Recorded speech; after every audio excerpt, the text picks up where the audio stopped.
নমস্কার সবাইকে, কেমন আছেন সবাই? আজ আমি রান্না করছি মোচার ঘন্ট। তার জন্য আলু, নারকেল কোড়া, টমেটো কুচি, লঙ্কা কুচি, রোজকার যা নুন, হলুদ, জিরের গুঁড়ো মশলা, আর এটা গরম মশলা আর ভাজা জিরের গুঁড়ো নিয়ে নিয়েছি। মোচাটা রান্না করার জন্য আমি আগেই মোচাটা ভালো করে ধুয়ে হলুদ দিয়ে সেদ্ধ করে নিয়েছিলাম। এবার কড়াইয়ে দেব তেজপাতা আর জিরে সম্ভার।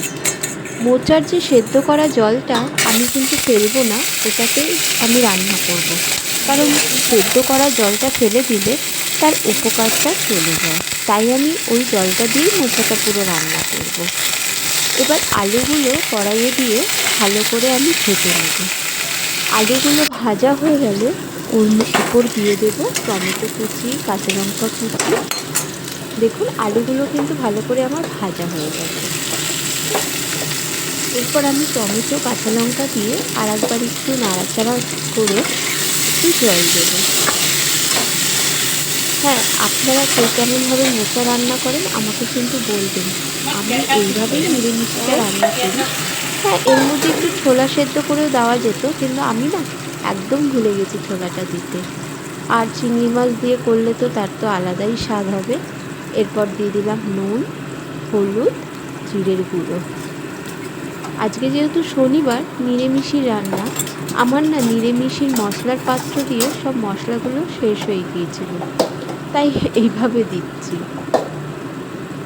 এবার দিয়ে দিলাম হলুদ, এরপরে জিরের গুঁড়ো দেবো।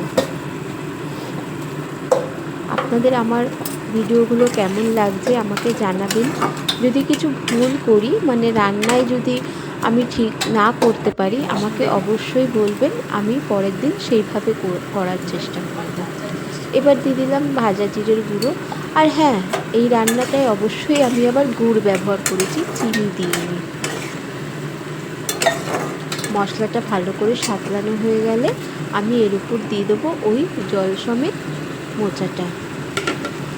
নারকেল, টমেটো, কাঁচা লঙ্কা, মশলা সব দিয়ে আমি আলুটাকে ভালো করে সাঁতলে নেব। আর এখনকার আলুগুলোও হয়েছে সেরকম, সেদ্ধই হতে চায় না, জানি না কেন। এবার দিয়ে দিলাম গুড়। এটা এবার নাড়াচাড়া দিয়ে এর উপর দিয়ে দেবো মোচা।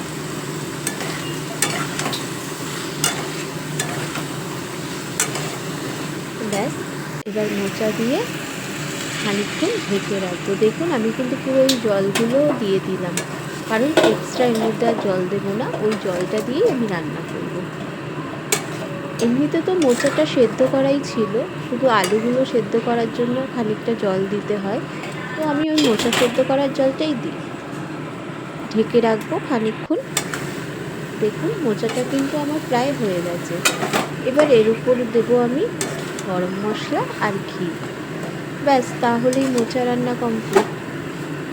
আমাকে জানাবেন যে আমি ঠিক রান্না করেছি নাকি এর মধ্যে আরও কিছু দিতে হয় বা কিছু বাদ দিতে হয়। আমি তো জানি না, আমি এইভাবেই রান্নাটা শিখেছি। আপনারা আমার ভিডিও দেখে কমেন্ট করছেন, তার জন্য খুব ধন্যবাদ। পুরো ভিডিওটা দেখার জন্য, পাশে থাকার জন্য, আর আমার বকবক শোনার জন্য অশেষ অশেষ ধন্যবাদ। ভালো থাকবেন সবাই। Thank you.